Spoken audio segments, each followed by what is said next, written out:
meron lang po silang hindi kino-consider na part po ng kanila pong writings. Sa kanila po, yung pong sa Tanakh, yung Hebrew Bible nila, yung 12 prophetic quote of Hosea through Malachi, sometimes referred to as the minor prophets. Or we design a single book, isang concept single book lang po yan. Ang tawag po sa single book na yun, the 12. Bakit po the 12? Sapagkat 12 po ang sumulat po nito. Sa Tanakh po, wala pong magkakaiwalay. Ang tawag sa kanila, the 12, dire-diretso po yan, simula Hosea hanggang the book of Malachi. Hosea is the first book of the 12. Okay? Ilan po yan? Ulitin po natin. Hindi po nagde-designate na yung major prophet ay mas inspired, mas above, o mas pataas ang level compared po sa minor prophet. It's about only the lengthy ng kanila pong prophecy at yung scope ng kanila pong prophecy. But all of them are the prophets of God. Pareho lang po sila sa harap po ng ating Panginoon. Katulad ng bawat isa po sa atin. Hosea lived in the northern kingdom of Israel about 200 years after it broke up to the southern Judah. Mababasa po natin sa 1 Kings chapter 12. So after po maghiwalay ang northern at southern kingdom, after 200 years, ipinanganak po si Hosea. Kaya nang siya po ay nagkaroon ng malay, hindi na po united yung kanila pong bansa, nakaseparate na po ito. At ang reason nga po, because of the northern kingdom, they keep on practicing yung mga bagay na ayaw po ng ating Panginoon. Kaya po tingnan po ninyo, yung pong lineage ng mga hari doon sa northern kingdom at doon sa Judea, sa Judah, wala kayong makikitang magandang hari doon sa northern kingdom o sa Samaria. Lahat po yan pasama po ng pasama. Hindi katulad po sa Judah, meron po lalabas sa isa, susulpot, dalawa, masama, panibago na lang susulpot na mabuti. Pero sa Northern Kingdom po, talagang dire-diretso po yan. He was called to speak of God's behalf to the people of Israel, who is called also Ephraim or Jacob. Yan, paliliwanag ko maya ito. Basahin ko lang muna magpaliliwanag ko. Kasi mababasa nyo po sa Book of Hosea, yung pong salitang Ephraim o yung pagtawag si Ephraim. No? At kung bakit ini-specify dito po sa Northern Israel, itong Ephraim na ito, at yung Jacob. During the reign of the one of Israel's worst king, si Jeroboam II. Ito yung panahon pa ni Jeroboam bilang hari po ng Northern Kingdom. Ang kanya pong prophet ay si Hosea. This king led the nation into chaos from which they never recovered. In the year 732 BCE, the big bad Assyrian Empire would swoop into destroy Israel, and Hosea seen it all coming. Pinapasay na po yan ni Hosea. No? Nasabi niya na darating na balang araw, yung Assyrian na dati nating hindi kinakatakutan, pero ngayon because of our sin, sila ang sasakop sa atin upang ipalasap ng Diyos yung kaparasapo natin. Bakit po Ephraim ang tinatawag ko? Sometimes Jacob. Kasi unang-una alam natin yung Jacob, it is the father ng 12 na tribes of Israel. At kasama po sa tribes of Israel, ito pong anak ni Joseph, which is Ephraim. No, kasi po, just to refresh yung ating pong memory, 12 po yung anak po ni Jacob, including yung pangalan nun, yung pinaka-priest, mama. Hindi, yung pinaka-priest. Si Levi, kasama po yan. So, since si Joseph po, wala po siyang share do sa 12 tribes of Israel because double portion ang binigay sa kanya. Let us remember, ito yung pangako ng Panginoon sa kanya that during that time na magkakaroon po ng division ng pag-aari po, yung kay Joseph kasi bilang isang masulod na tinawag ng Diyos, yung kanya pong portion is double portion. At yung po ang tinanggap po niya, katulad ng binanggit po ni Ate Rona, si Manasseh, which is anak ni Joseph, patanda po yan. At ang bunso po, ito po si Ephraim. Yan. So si Ephraim po is anak po ni Joseph na napasako po sa lugar po ng Northern Kingdom. Kasi yung po Judah, it is a 2.5 tribes at yung natin tribes nag-create po ng Northern Kingdom, which is Samaria. Ngayon, kasama sa Samaria, yung Ephraim. And during that time, because of Joseph, no, doon po sa Northern Kingdom, ang namamayagpag po ngayong tribe yan is Ephraim. Kumbaga sa yung lahat ng magagaling na warriors, mayayaman. Let us remember, iba yung panahon ni sino yung Gideon? Si Ephraim nilapitan po nila yun, yung tribes of Ephraim, kasi sila yung mga mahuhusay na mamandarigma. Sila yung mga famous. Kaya during that time, halos majority ng ng kayamanan, majority na kasikatan doon sa Northern Kingdom, si Ephraim po yun. But it so happened also, Ephraim is the worst tribe sa Northern Kingdom. Siya po kasi yung unang-unang nagpa-practice ng idolatry. Siya po yung nagpa-practice po ng mga pagkaasawa ng hindi nila kalipi. Kasi bakit po mayaman itong tribes na ito eh. Kaya nagsisimbolo po yung Ephraim, parang nagsisimbolo siya ng Northern Kingdom. Na hindi lang po nagsisimbolo ng kanila pong power and authority, but also the way ng pamumuhay na napakasama. Kaya binabanggit po yan. Kaya mababasa po ninyo sa Book of Hosea, sometimes po instead na banggitin yung Northern Kingdom, binabanggit po dyan si Ephraim. Palarusahan niya si Ephraim sa makasalanan, iwa-wipe out niya yung kanyang lahi, hindi magkakaroon ng anak, kung magkakaroon man ng anak, kukuhain kaagad ng Diyos. Ito kasi parusa po kay Ephraim. Kaya malinaw po yan, kaya po binabanggit yung pong tribe of Ephraim because sometimes it represents the Northern Kingdom. Tuloy po tayo. The book is a collection of some 25 years worth of his preaching and writing. Imagine mo, 25 years of preaching and writing yan. Almost all which is the form of poetry. The book has been designed to have three main sections consisting of chapter 1 to 3, chapter 4 to 11, and chapter 12 to 14. Pero i-excel lang po natin, gagawin pa natin, dalawa lang po yan. Hosea has a very long prophetic ministry, probably from about 750 BC to 722. Hosea began his prophetic activity in the Northern Kingdom during the reign of Jeroboam, which namatay noong 746 BCE. The years of Jeroboam's reign were the last days of what has been the century of peace and prosperity. Kasi pagkatapos po ni Jeroboam II, napakasalbahay po nito, nawala na po ng katahimikan ang bansang Israel.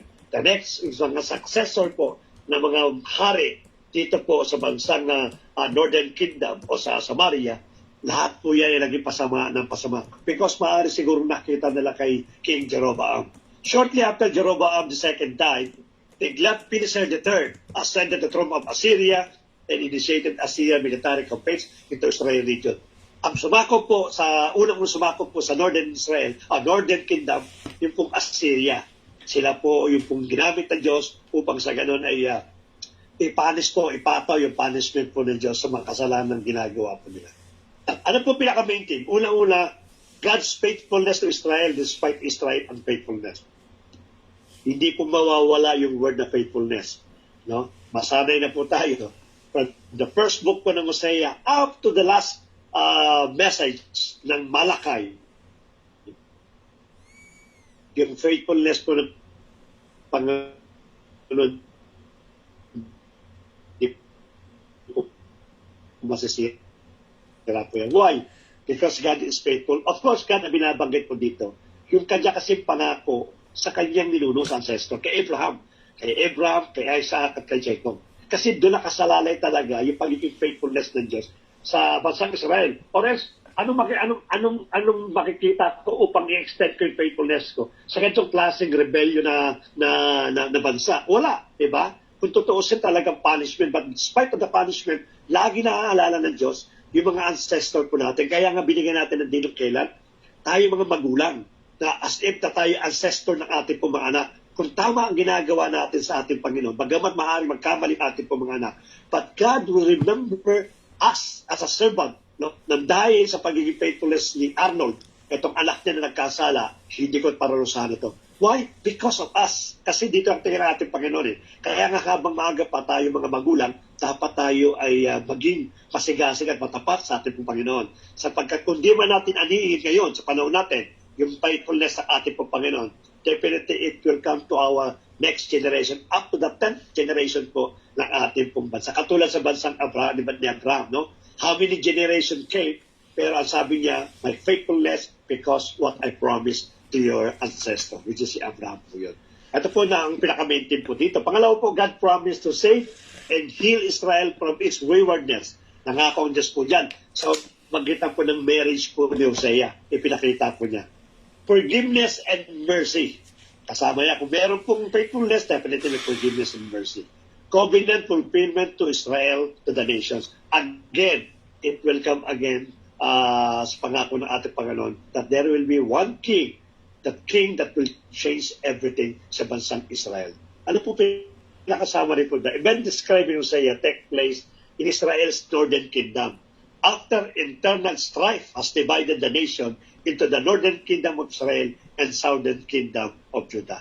Tuloy po tayo sa ating pong main theme. Ano po ay, sino pong author? Many Jewish and Christian tradition hold that the book of Hosea is a collection of the prophet Hosea's message sa Maldim. However, katulad ng binabanggit po natin po sa mga nakaraang mga libro po natin, yung authorship, yung pinaka-authorship po, hindi naman explicitly na sinasabi po sa libro. But mostly po, ina-ascribe po itong Book of Hosea sa kanya pong buhay. Bakit po? Kasi maraming scholar generally accept Hosea as the author.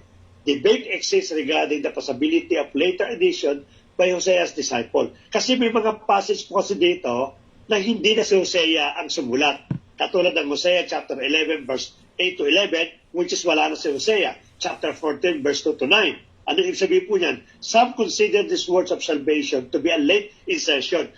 Inilagay na lang sa libro po ni Hosea. Baka sana wala na, hindi na nagsulat ni Hosea.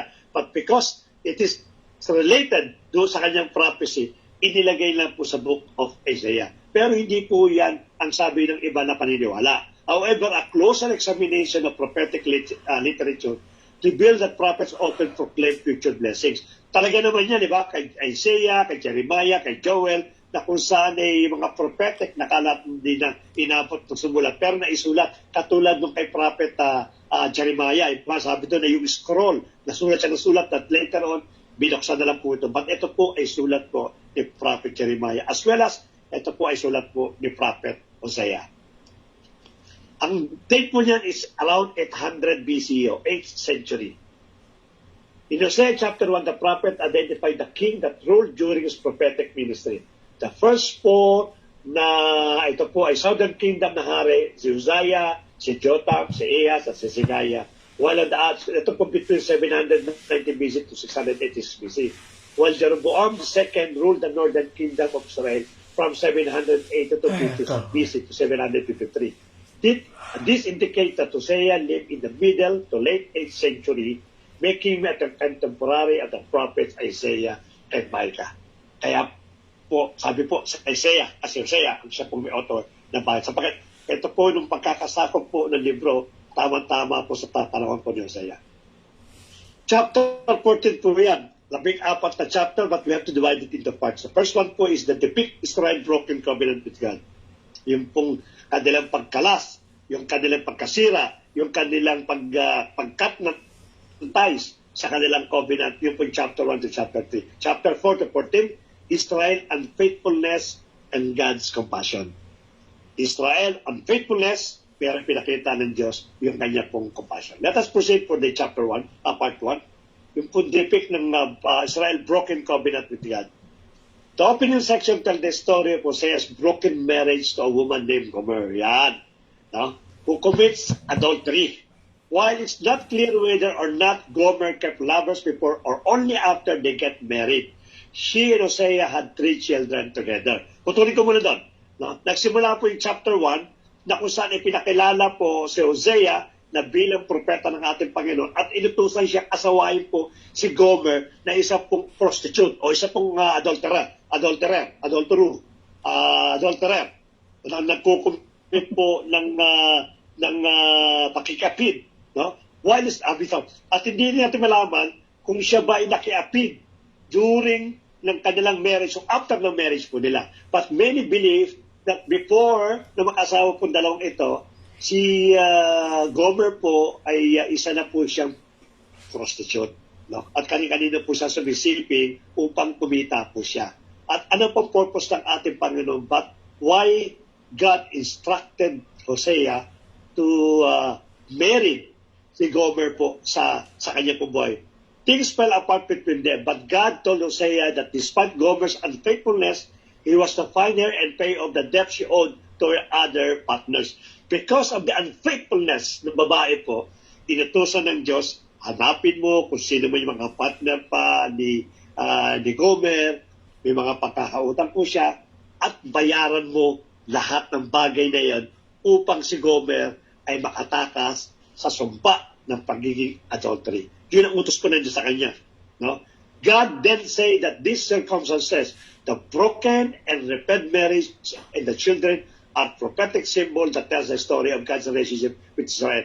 After mo siyang bayaran, ang sabi doon, lahat ng lalaki na naging parte ng buhay ni Gomer, na meron po siyang pagkakautang o meron siyang somehow na responsibility, kaya hindi siya makatakas sa relationship, bayaran mo yan. That after mo bayaran yan, renew your vow and your faithfulness to each other. Di ba ganyan ang ginawa ng ating Panginoon? We are the prostitute. Right? Tayo nag-rebellion sapagkat ang prostitution po na binabanggit po sa Book of Hosea is about worshiping other God.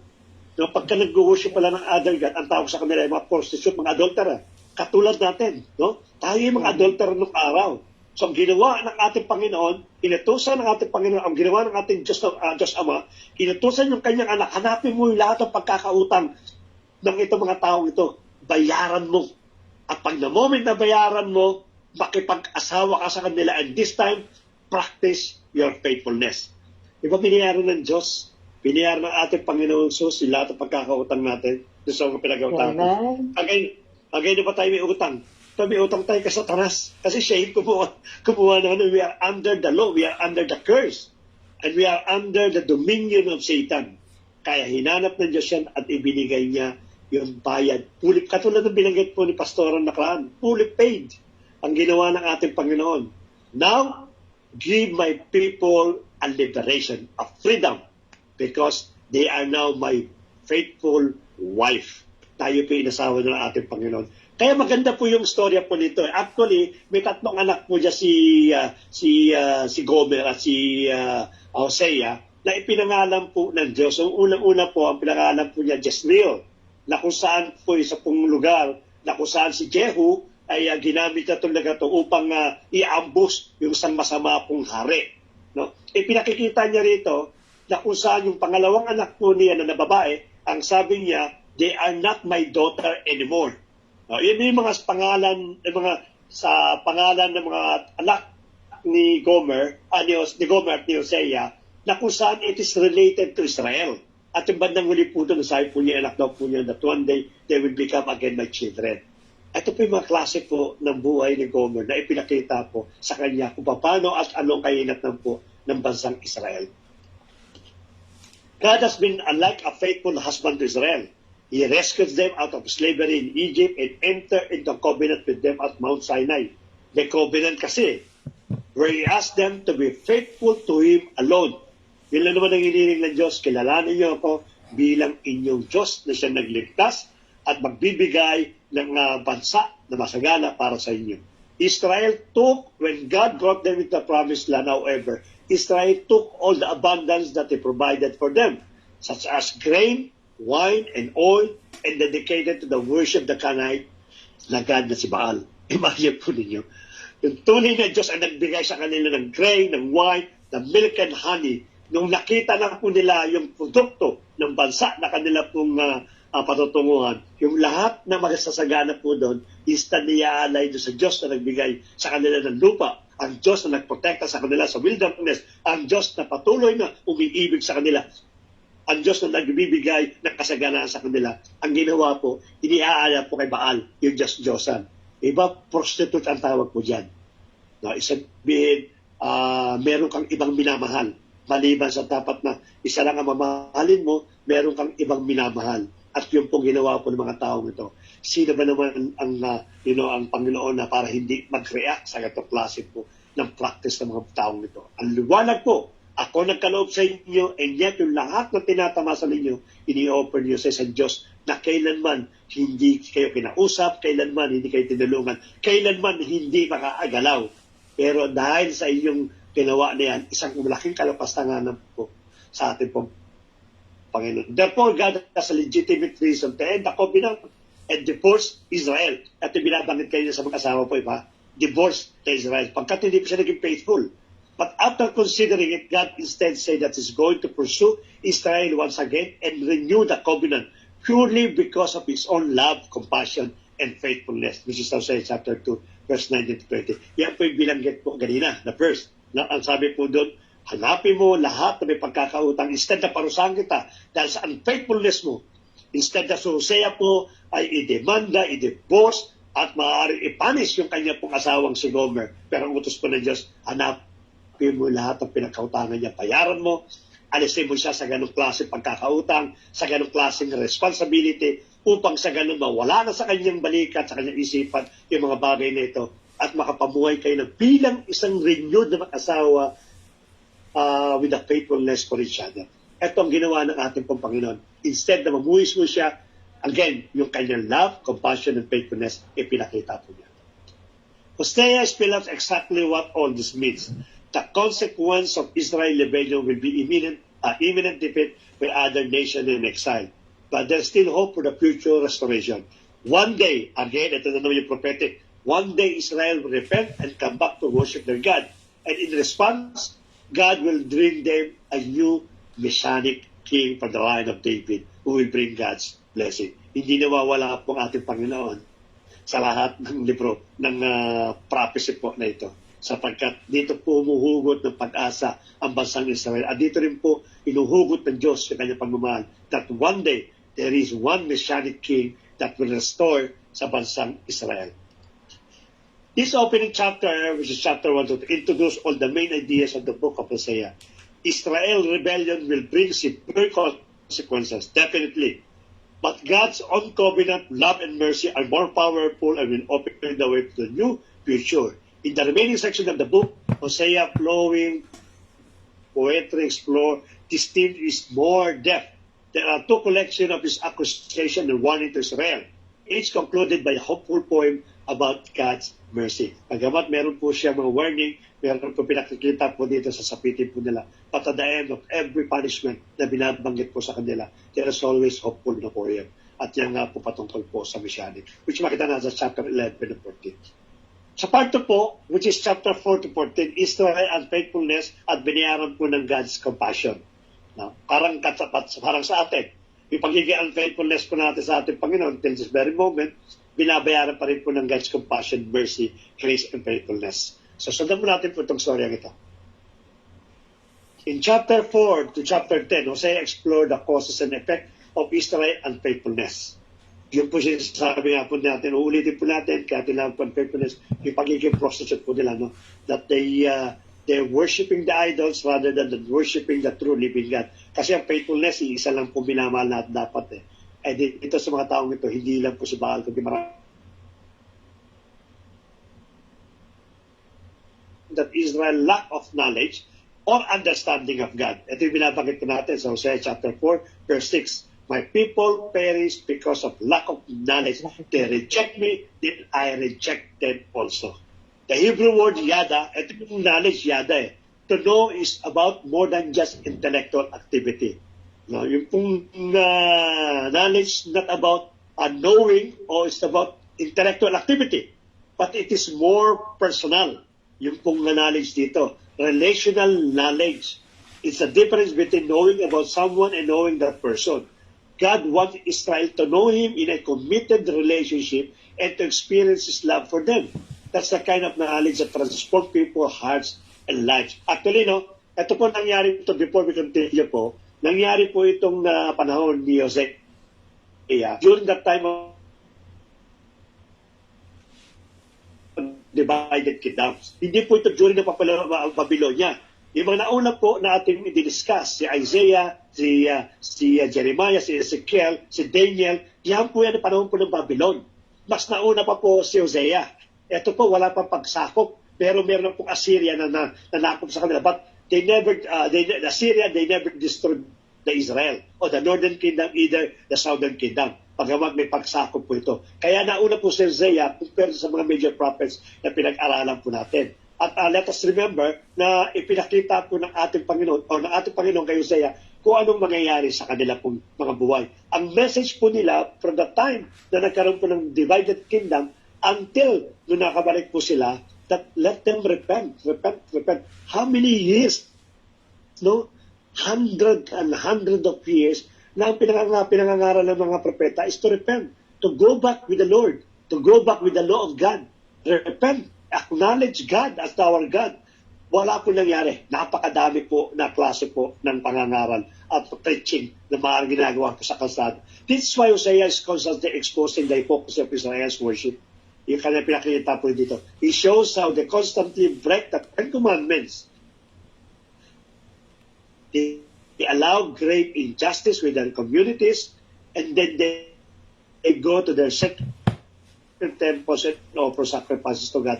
Like everything is fine. Na ibig sabihin, sa Friday, mag-offer naman ako. Pagkatapos sa Friday, okay na naman, pawardi-wardi na naman ako, hindi ako Kristiyano, ako naman ang gusto kong gawin, ginagawa ko, kahit mga laban sa ating Panginoon, kahit against the Word of God. Friday, mag-ooperate ako ng praise and worship. Kaya ito nakikita po nila yung hypocrisy na sinasabi po ni Hosea. Puro kayo hipokrito. Samba kayo ng samba, alay kayo ng alay sa temple, and yet yung mga injustices na ginagawa niyo sa community ninyo, yung mga idolatry na ginagawa ninyo, yung mga fornication at adultery na ginagawa ninyo, as if na parang normal na ng buhay po niyan. Kaya hypocrite pinakikita nila. But things are not fine. Not only because of their hypocrisy, but also because they worship many other gods like Baal. Yun po kasi pinakano po niya. No? Yung sabi natin na nagpapaselo sa atin. Kaya nga sabi niya, I, the Lord, a jealous God. Sa pagkayo doon, Diyos po yun. Una-una, anong makukuha mo sa isang rebulto na hindi man lang nagsasalita, na hindi man lang kumikilos, na napakalaking sampal sa isang Diyos na may gawa po dyan langit at lupa at nakakausap po nila. Kaya ito po yung mga bagay na ito, pinakikita po sa bansang Israel, yung chapter 14.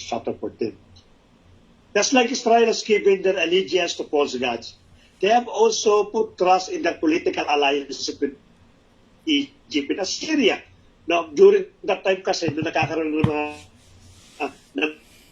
mga unification ng mga bansa in order to conquer the Israel, sapagkat ang Israel po ay pinagtatanggol po ng Diyos, itong mga taong ito, instead na magdepende po sa kanila pong Diyos na buhay, which is the normal practice talaga sa kanila, but the alliance, no, nagkaroon sila ng alliance po sa Egypt at Assyria, mga bansa po na sumasamba sa Diyos-Diyosan, mga bansa po na kinamumuyan po ng ating pong Panginoon.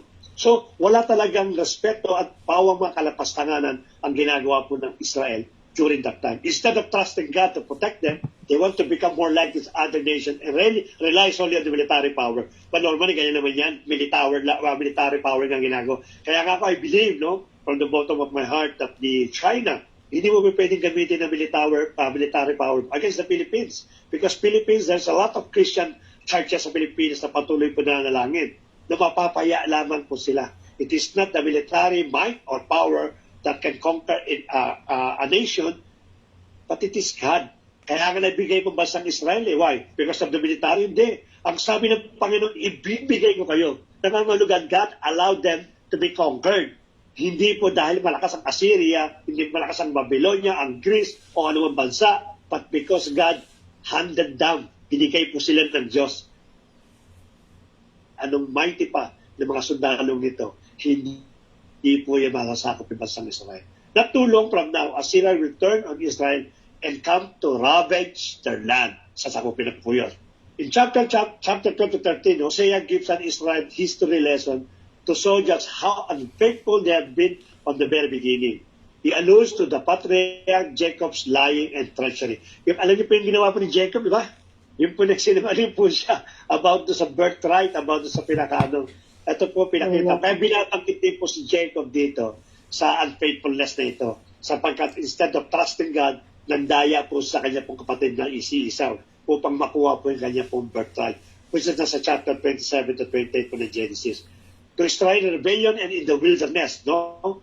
Hanggang ngayon, yung kanilang pagko-complain, continuous complaint, tubig, pagkain, init, lamig, marami silang complaint. And to the appointment of the corrupt King Saul, ito si King Saul na kanila po na who led them into disaster. This Hosea is a way of saying that some things never change. Nagpatuloy po. Despite of many warning from different prophets, no, nothing ever changed. At nagpatuloy po sa pagbaksak ng bansang Israel, including Judah. No? You have to remember, including Judah, nahawa na po kasi Judah dyan. At ang Judah po ibinigay nga po sa Babylon because of their sins also na nangyari na po kasama po ng Northern Israel. It's easy to lose hope here, but remember that in chapter 3, God said He had a plan to save and restore His people. Remember, sa chapter 3, binanggit ko dyan yung sabi sa inyo na bayaran mo yung mga utang upang sa gano'n na muli mo siyang asawain, mag-asawa kayo, magpakasal kayo. At this time, maging faithful kayo sa isa't isa. Ito po ay isa pong symbolical o metaphor na kung saan pinatatungkol po ito sa ating pong Panginoon, which is nasa chapter 3 po yan. Chapter 11 illustrates this turning point well. It's a beautiful poem that depicts God as a loving father who raised Israel and shared everything with him. But his son as rebel and turned on him by taking advantage of his father's generosity. Tama nga naman, abuso kayo sa generosity ng ating pong Diyos eh. In this poem, God is emotionally torn apart. No? Nagkaroon po siya ng kalungkutan, is angry naturally, and he says that he'll bring down severe consequences dun sa kanya pong anak na inalagaan niya at pinalaki niya sa kanya pong mga palad. But God's anger quickly turns into heartbreak, and he moved by mercy and compassion to forgive the son he loved. Naalala ko ito yung prodigal son. Yung prodigal son na kunta. Kaya napakalaki ng pagkakasala po ng kanyang busong anak. At halos kalapastanganan din pong ginawa. But look at how the father accept immediately ito pong yung nag-rebelde pong anak. Katulad po di sa mga rebellious sa panahon po ng wilderness. Yung God something na nagkaroon po ng galit sapagkat sa ginagawa pong kalapastangan sa kanila. But every time Moses remind God about his promise to his ancestor kay Abraham, nawawala po yun. Napapalitan po yun ng compassion, ng mercy, at ng forgiveness. Kano po ang Diyos sa bawat sa puso natin. He hates sins, definitely, pa nagkakasala tayo, kalit siya sa kasalanan. But always, andun kanyang mercy, compassion to forgive. For those sons that is willing to humble and to ask for the forgiveness sa kanya po mga pagkakasala. How can I give you up a friend? Sabi niya, paano kita iiwanan? Na mahal kita bagamat ganitong ginagawa mo na. But the question is, paano kita i-give up? Andun yung aking pagmamahal sa iyo.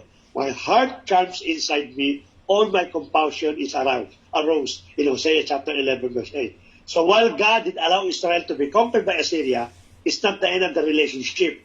God still loves Israel with a passion and wants to save His people. Napakadakila ng ating Panginoon. That is what the last chapter of 14 explore. Hosea calls on Israel to repent and turn back their God. But he knows it won't last. Hindi pa magyayari po yun. It never does. But God said that one day, He will heal the waywardness and love them freely. Which is sa bandang uli na po ng Hosea po yan. It goes on to describe this new healed Israel as a lush tree that will grow deep roots and broad branches na muli pong babangon po ito. At alam po natin kung kailan po babangon ng bansang Israel sa panahon po ng ating pong Panginoon sa Kristo. Offering a shade and fruit to the nation. It's a beautiful image of God's promise to Abraham that Israel will become a blessing to the nations. However, if that's ever going to happen, it will require an act of God's healing power to repair the deep brokenness and selfishness of the human heart. So these people can truly receive His love and love Him in return. God promised to do just that. After this poem concludes, we find the last verse of the book of Hosea. It's an appended note, likely from the author who collected Hosea's poetry. The note addresses you, the reader. I-address po tayo. Who is wise and discerning to understand all this? The way of the Lord is right. The righteous walk in them, but the rebellious stumble in them. The author wants you to know that Hosea's ancient poetry to Northern Israel is not locked in the past. Hindi lang po ito para sa kaalaman natin, hindi lang po ito sa karunungan natin, but it reveals deep truths about God's character and human nature and about the future of God's covenant people. While God should and sometimes does bring His justice upon human evil, His purpose and His heart is ultimately to heal and to save. And that is Hosea's message to all future generations. Ano po yung moral lesson po nito? The moral lesson is unconditional love is powerful. Let us remember that God conquered the earth by love. Katulad sabi po sa John chapter 3 verse 16. It is not the weapon, it is not the mighty hand of God, it is not the powerful or knowing God that conquered the earth, but it is the love that conquered the earth. Unconditional love is powerful. Hosea's story is a powerful testament to God's unconditional love. through Hosea's own marriage to Gomer, we see a reflection of how God loved us despite our flaws and failures. Just think about it. Hosea's love for Gomer, even when she is unfaithful, mirrors God's unwavering commitment to His people. Tama nga naman, di ba? Kahit hindi nagiging unfaithful o nagiging faithful yung asawa po ni Hosea na si Gomer, pero yung pag-ibig po ni Hosea andun po sa kanya pong asawa. Para nga po till death do us part. Sana all, pero everlasting. Katulad ni Hosea po sa pagmamahal niya kay Gomer. Ganun po yung ginapakita. Bakit po? Kasi gustong ipakita kay Hosea ng Diyos at sa bansang Israel na bagamat hindi kayo nagiging faithful sa akin, pero yung pag-ibig ko sa inyo, kailanman hindi po ito nag-wave at hindi po nagbabago. At ang sabi po rito, as a result, this narrative invites more than Christians to grasp the depth of God's love for each of us, a love that doesn't depend on our perfection, but embraces us in our imperfections. Amen po. Number 2 po, we should not neglect spiritual life.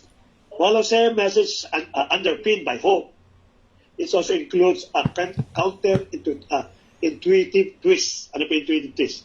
The idea that neglecting knowledge of God can lead to destruction. Sabi nga po natin, no?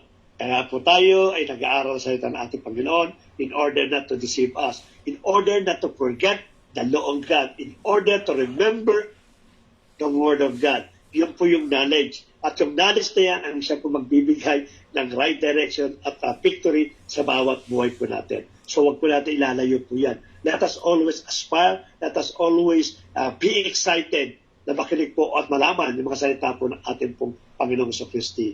In simple terms, Hosea suggests that ignorance is not bliss. Rather, it can be fatal to spiritual life. At tandaan po natin, no? Ito po naging fatal na kaparusahan po sa bansang Israel. Because why? Because ang sabi niya, the people perish because of lack of knowledge. The book confronts reader with the consequences of forsaking wisdom and understanding, urging a proactive pursuit of spiritual knowledge as essential for the survival and growth. Napaka-importante po sa atin yung knowledge niya. Pangatlo po, there's always room for the comeback through repentance. At as always be repent. Kung tayo nagkakasala, huwag tayo ma-hesitate na hindi po mag-repent. Sapagkat ang sabi ng ating Panginoon, lagi po pinapatawad niya yung mga humingi ng tawad sa kanya. Even when the going gets tough and we stray far off course, Hosea has as a beacon of hope. Repentance and renewal are not just possible. They're within reach. No? Napakadali lang po yan. Imagine a relationship so strong that no matter the betrayal, a sincere apology can mend the rift. That is the picture Hosea paints of our bond with God. Despite Israel's wandering heart, their genuine return to God sparks a promise of healing and prosperity. Think, blossoming the sun and skies, pouring rain. Bago tayo labas pang-apat po dito, let us remember that the book of Revelations, meron pong isang situation po dyan na kung saan ang bansang Israel po will shout the Mount Sinai. Sila po yung ginatawag, sila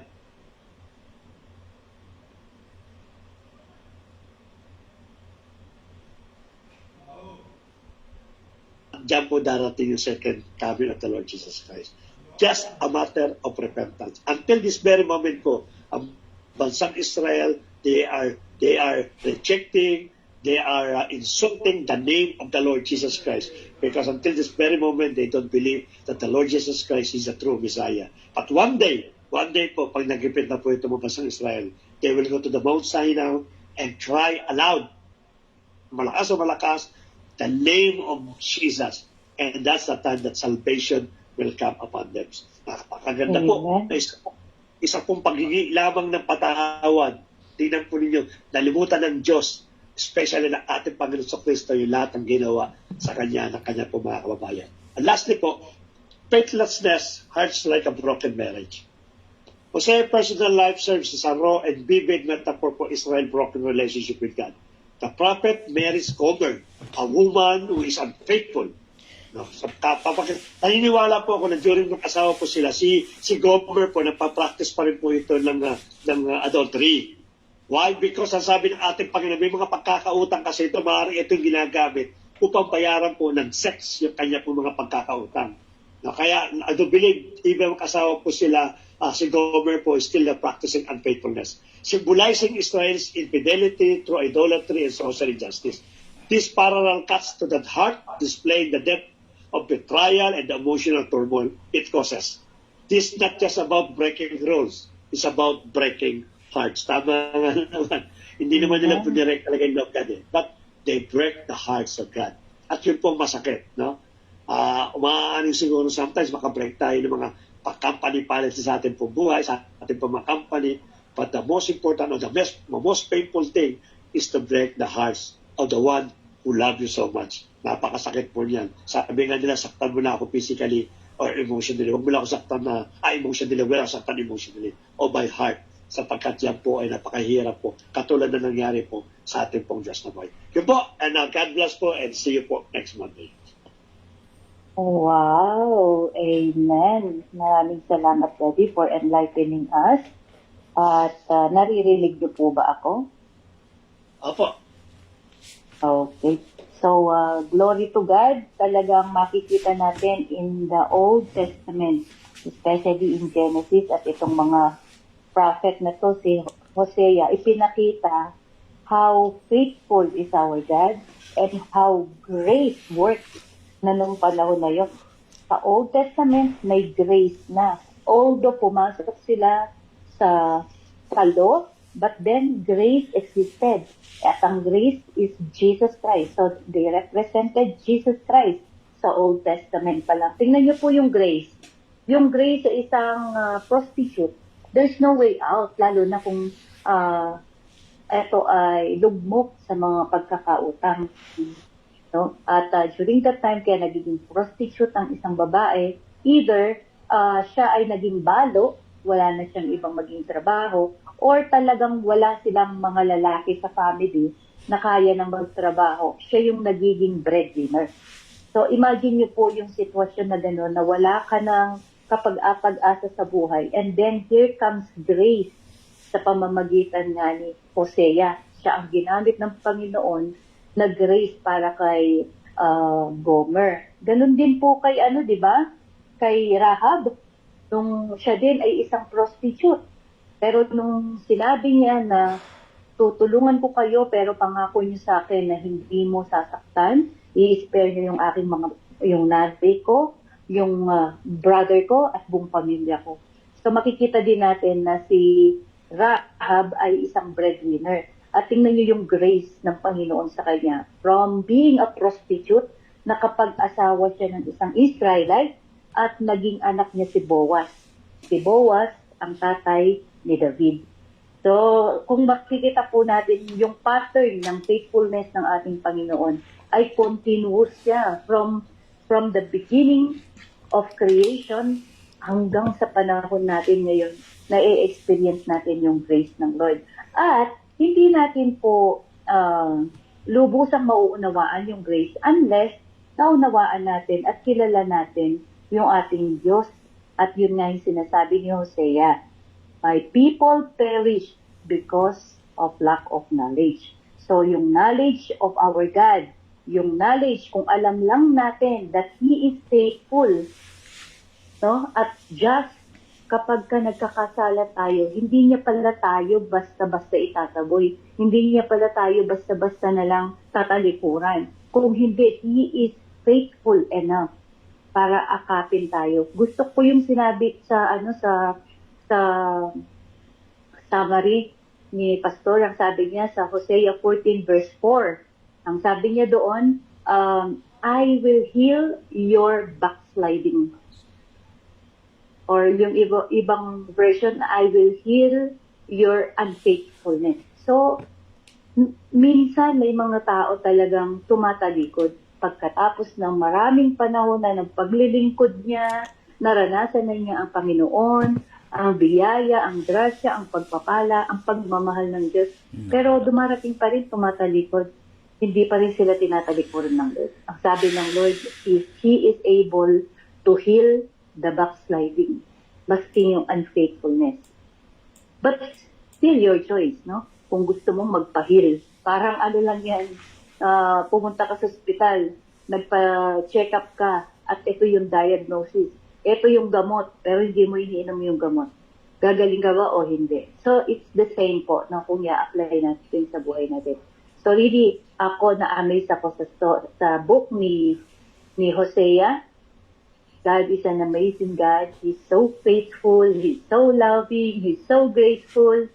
Ang sarap-sarap sa pakiramdam. Parang gusto kong maiyak sa galak. At ito yung narinig ko, yung grace ng Lord. Napakahaba po para sa atin. So, may mga question ba tayo?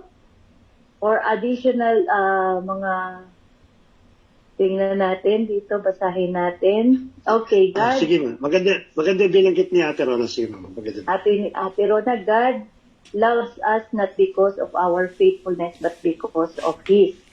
Gomer represents Israel and people who sin, while Hosea represents God and His unconditional love. Amen. Tama yun. Ayun. So, makikita natin dito, Daddy, yung Ephesians chapter 2, verse 8 to 9. Sa book ni Hosea, no? It is by faith that we have been saved, no? Ito yung grace, yung faithfulness ng Lord. Talagang amazing. Naku naman, naiiyak na ako dito sa kabilang kwarto, Daddy. Pagka na... Dagdagan ko lang, Mama, para lang sa kaalaman din ng bawat sa atin. Sometimes ginagamit kasi philosophic, yung mga pangyayari sa bansang Israel. No, they said that kahit naman anong ibig ng Diyos, ang Diyos pa rin naman na nagtakda para magkasala po ang bansang Israel at bumaksak. No, para lang may panganak yung Messianic. Sabihin, ang Diyos pala ang gumawa ng program sa lahat ng pangyayari sa bansang Israel para ipilit yung gusto niya na ipanganak ang ating Panginoon sa Kristo. Maling paniniwala po yon. Hindi po ginawa ng Diyos na pahirapan ng bansang Israel para lang po maisingit yung kanyang pong buktong na anak natin Panginoon sa Kristo. No, maliwanag po, from the history of the Bible, it is the same. Na binanggit nga dyan, lack of knowledge, at binanggit na po natin kung ano naging bunga po ng lack of knowledge. Marami pong klaseng ugat ng kasalanan ang dumating sa kanila. But definitely at the end, because of the sin of the people, kaya sila nagkasala. In fact, napakadami nga po, paulit-ulit sa libro po ng mga prophets na pinagsisisi po nila ang bansang Israel. No, even to the extent, natandaan po ninyo si Ezra, no? Muli niyang binabasa yung pong nakita niyang libro na nila Moses, ng mga propeta ng araw, ng mga teacher ng mga araw. Pinipilit niyang ibalik muli sa tama sila, Mama? Nire-write mo ni Ezra para po i-practice muli. No, pero sabi po na ating kwento, it is too late. Talagang malalim na yung backsliding ng bansang Israel at hindi na magagamot ng simpleng reminder lamang po. Kaya nga dumating na yung pinaka-ultimate solution, which is the Lord Jesus Christ, the Messianic King. So hindi po tama. Huwag po tayo papayag na ang Diyos ang nagplano sa bansang Israel para mahirapan upang may panganak po ang masugo ang ating pong Panginoon sa Kristo. It is the sin of the Israel. That's why na nangyari sa kanila po yan. Yun lang po yung karagdagan po. Okay, another comment dito, iyan ay dahil sa malayang pagpapasya na ibinigay ni God, kaya naman paulit-ulit siyang nagiging matigas ang ulo nila kay God. So, amen. Tama po yun. Tama, yung free will, ano? Oo. Sige, meron pa po ba kayong question? Mga reaction dyan? Mga additional?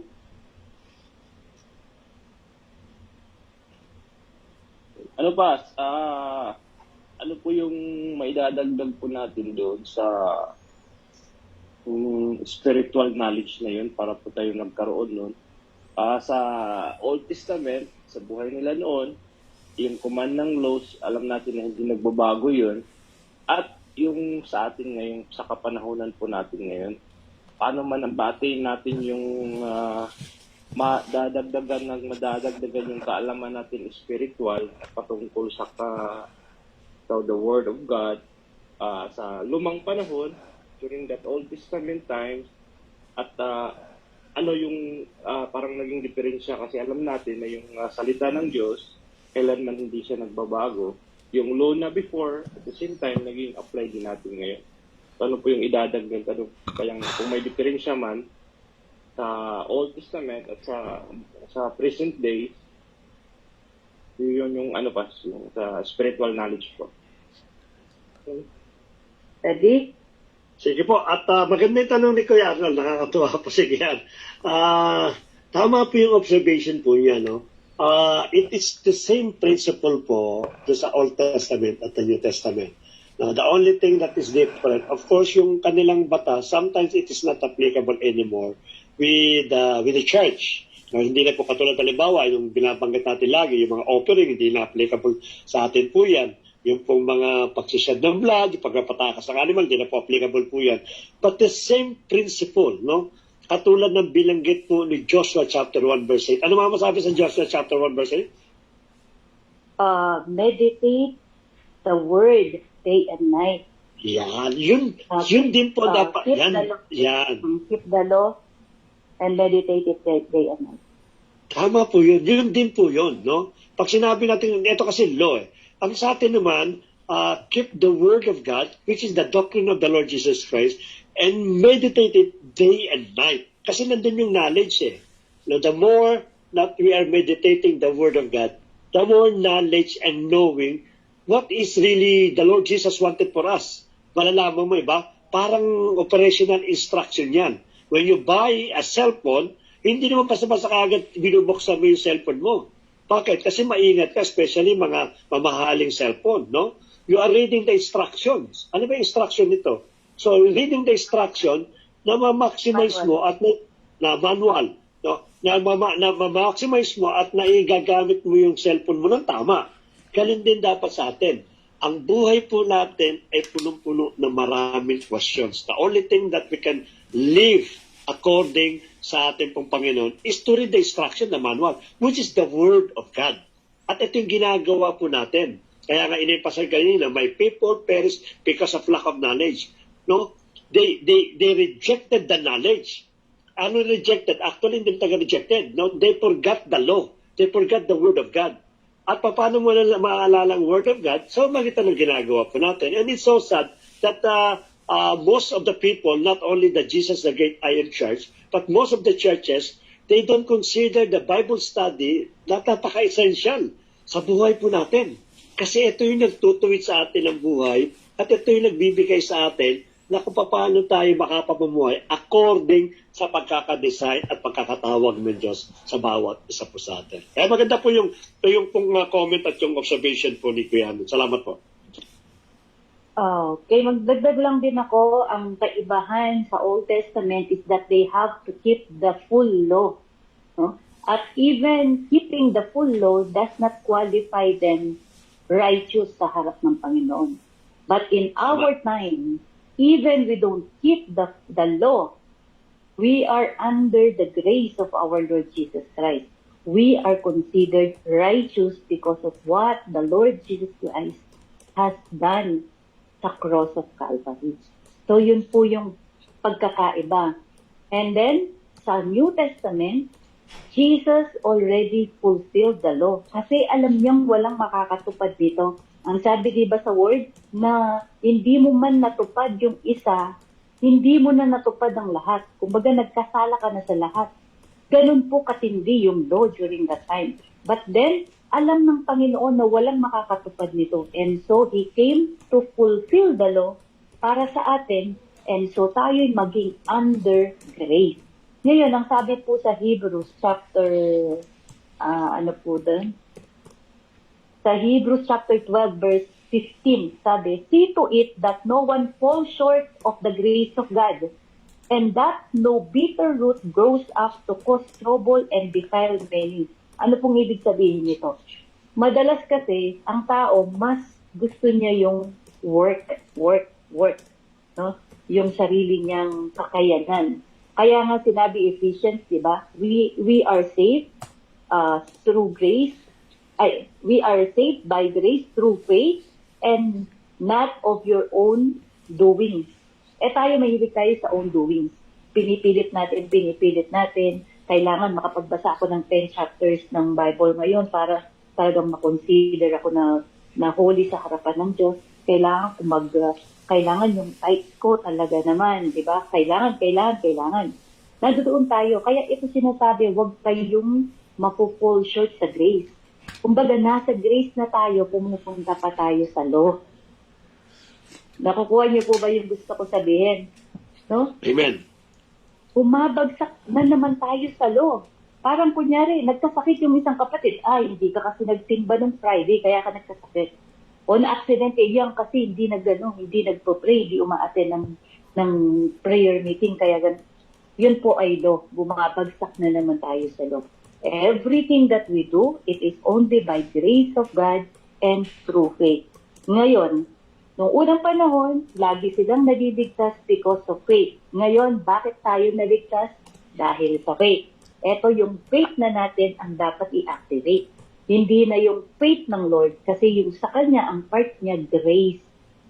Grace. And then yung part natin is faith para tayo magkaroon ng kaligtasan at para ma-experience natin ang lahat ng nasusulat sa Bible, ina-activate natin yung covenant ng Panginoon through faith. So, yun po. Maraming salamat. Malinaw po ba? Yes, Pas. Loud and clear. Okay. Kuya Manny, but sa pagbabalik ni Lord Jesus Christ, iisa lang ang magiging hatol ni God doon sa Old Testament, maging sa New Testament about sa kaligtasan. Hindi tayo maliligtas sa usapang law ng Old Testament, bagkos sa pamamagitan ng grace. Amen po. Amen po. Grace Amen. is always present. Anything? Sino bang mga kasama natin? Dami natin ha. 60,000. Prophetic yun din. Amen. Oo, maraming mauuhaw sa salita ng Panginoon. Okay, Kuya, let us acknowledge mga kapatid, si Kuya Edmar. Welcome, Opo. Kuya Edmar. Welcome po, Kuya sa Edmar. ating, Bible study group. Welcome, Kuya. You can unmute, Kuya. I-unmute natin si Kuya para siya ay makapagsalita. Ay, naku, ayaw niya. Ayaw niya mag-participate. Okay. Nakamute lang si Kuya Edmar. Okay, anything else po? Meron pa? May nagsusulat pa? Si Ate May. Ate Rona May, nagsusulat ka? Apo. Sige po.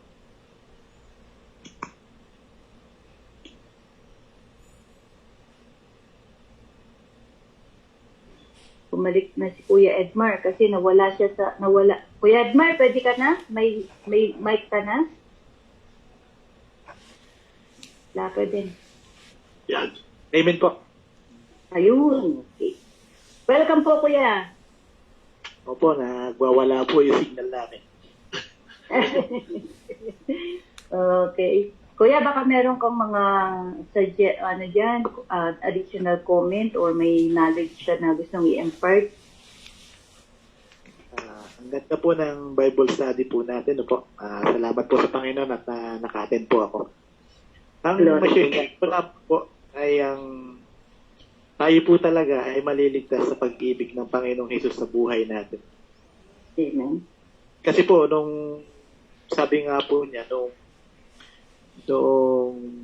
New Testament, sinabi niya na hindi ko kailanman binago ang batas ng Diyos. Di ba po? Sa halip na, to fulfill. apo, sa halip na ginawa niya na lang po, parang dalawang batas na lang po eh. Yun po yung ibigin natin ang Diyos, ibigin natin ang kapwa natin. Kung sa pamagitan po nun, kasi nga po, tama po yung sinabi na hindi po mape-perfect ng isang tao ang batas ng Diyos dahil nga po may pagkakamali pa rin at nagkakamali pa rin po. Subalit sa kabutihan po ng Panginoon, binigay niya po ang Panginoong Hesus para sa kaligtasan natin. Amen. Naging 100% tao siya at 100% Diyos. Kaya po sa pagitan ng Panginoong Hesus Kristo, sa Old Testament, ay nakakalapit po tayo sa pamamagitan po ng Panginoong Jesucristo. At hindi na po natin kailangan pang mag-alay pa ng mga dugo dahil ang dugo ng makapangyarihang Jesus sa cross ang ginamit po upang tayo makalapit at malayang tumawag sa Panginoon. Yun lamang po at magandang gabi.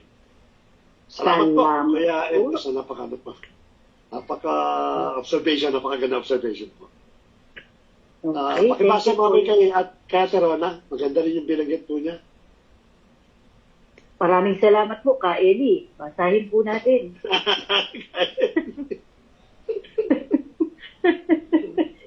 Para magising naman tayo siya. Gusto. Patay na si Kylie. Ano?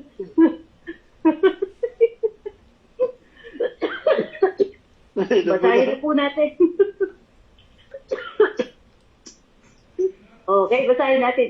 Spiritual moral of Book of Hosea sa akin. Sabi ni Ate Ona, spiritual adultery grieves God's heart, but He never stops loving us or offering His magnificent mercy. Amen. Ang ganda. Sabi, di ba, Ang ganda. sa New Testament, ang sabi, even we are faithless, He remains faithful because He cannot deny Himself. Yun kasi yung character ng Diyos. He is faithful forevermore. Tama. Amen? Okay.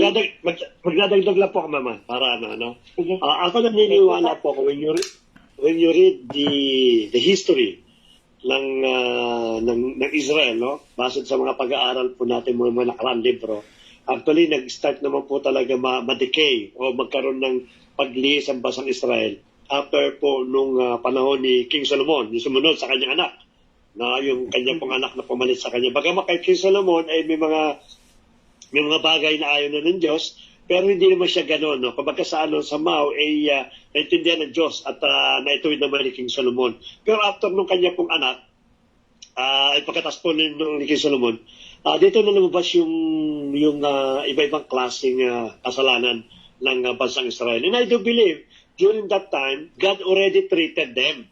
No? Ginagawa na ng Diyos yung pagtutuloy sa mga ginagawa nilang kamalian upang ibalik sila doon sa katatayuan na kung saan sa paghahari ni King David. Pero ang nangyari kasi, because of the continuous pride ng tao, na the continuous na ignoring yung ating pong Panginoon, look at this what happened, no? Tayo po mapalata na basa natin, talagang napakalaki ng ipinagbago po ng Israel to the extent that they even don't know the law of God. Hindi nila alam kung ano lang Diyos ng batas ng ating pong Panginoon. No, isa lang pong ibig sabihin po doon, pag tayo po dumating sa punto na, yung may mga bagay tayong naramdaman, nagtampo tayo, may mga tayo tinuturuan tayo ng ating Panginoon, at hindi ka nakinig, it is very dangerous, mga kapatid. Kung nangyari sa bansang Israel yan, it might also happen to us kung hindi ka makikinig doon sa unang palo o sa unang reminder ng ating pong Panginoon. Kaya nga napakalaga lagi dito, yung pagpapakambaba sa ating Panginoon. Pagkakamali, nagagawa po na bawat sa puso natin po yan. Hindi lang po kayo, kahit kami po nagkakamali po kami. But the most important is, paano ka magre-response kung tutuwirin ka ng Panginoon sa pagkakamali mo. That definitely, mahal na mahal ka ng Diyos katulad ng bansang Israel. Papaluin ka niya o hindi man kapaluin, tutuwid ka muna niya. Pag hindi ka natutuwid, papaluin ka niya para lang magising ka sa katotohanan. Pag hindi po tayo natuto sa ganong klaseng treatment ng Diyos sa bawat sa puso natin, na bagamat ulitin ko, we are under grace, but God still dealing with us in our everyday sins. Tayo po ay makinig sa kanya po mga payo, sa kanya mga warning, upang hindi po dumating sa punto na tumikas yung ating pong pride at mangyari po sa atin, nangyari po sa bansang Israel. Yun lang po yung gusto ko dagdag. Okay, meron pa po ba? Okay, siguro pang last word ko ay ang aking summary for Hosea, yung sa Book of Romans chapter 8 verse 38 hanggang 39. For I am convinced and continue to be convinced beyond any doubt that neither death, nor life, nor angels, nor principalities, nor things present and things threatening, nor things to come, nor powers, nor height, nor depth, nor any other created thing will be able to separate us from the love of God, which is in Christ Jesus. Amen. Amen. Napakaganda. Wala talagang pwedeng makapagpahiwalay. Sino lang pwedeng humiwalay?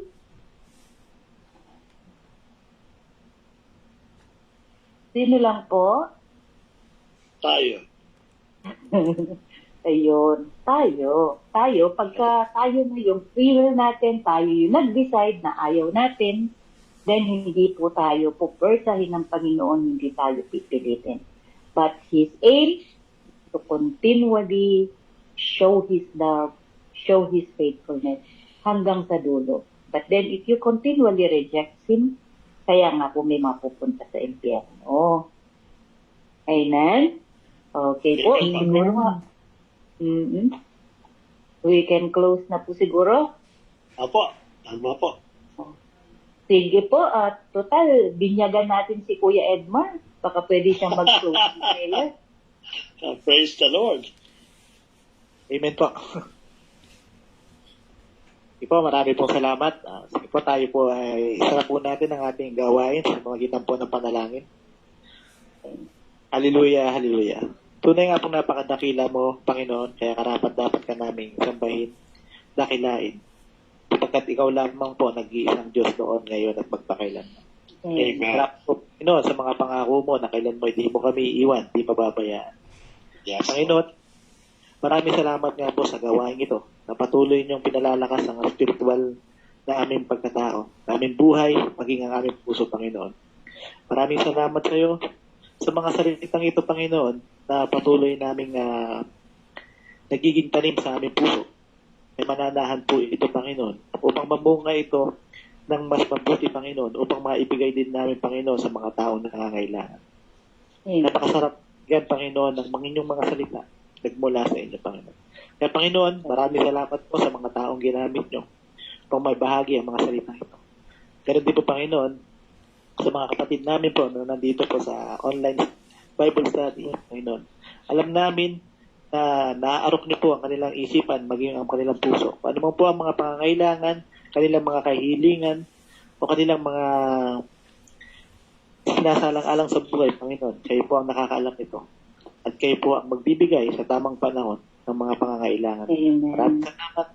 Maging ganun po, Panginoon, sa aming pong pagtulog. Bigyan niyo po kami ng magandang panaginip. At bukas po ng maga, Panginoon, mulat niyo mong muli ang aming mata. At tanda naman po maglingkod sa inyo. Maraming salamat. Ito ang pinakamataas na papuri at pagsama. In Jesus' name we pray. Amen. Amen. Amen. God bless po sa inyo lahat. Salamat po. At see you next Monday po. Hope that we excite for the next book that we will study. Amen. Okay, good. Good night po. Good night. Good night po. Good night. Good night. Good night.